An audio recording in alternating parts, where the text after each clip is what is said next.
Thank you, Mr Speaker.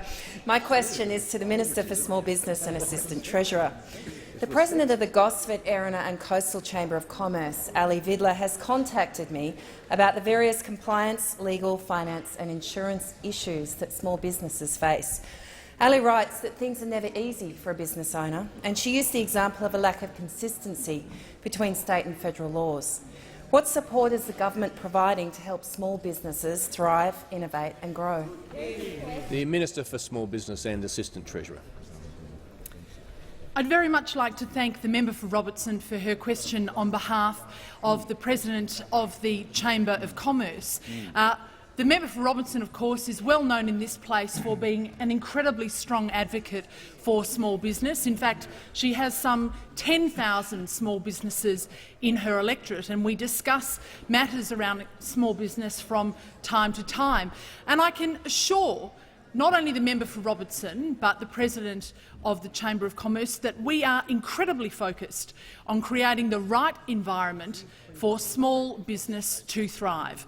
Only this week we made the announcement, an election commitment, the announcement of the appointment of Kate Carnell as the very first small business and family enterprise ombudsman.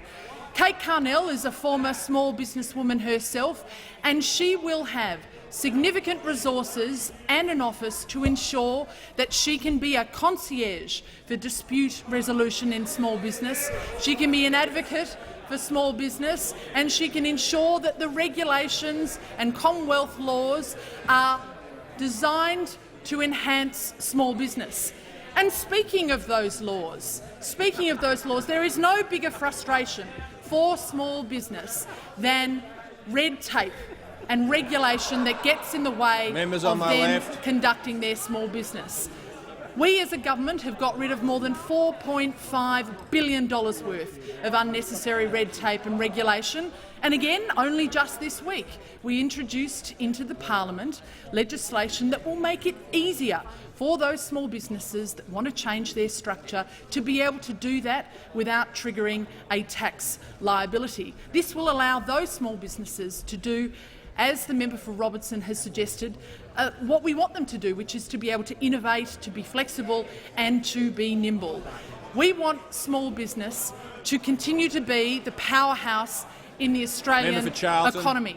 Small business contributes more than $340 billion to our economy and employs more than 4.5 million Australians.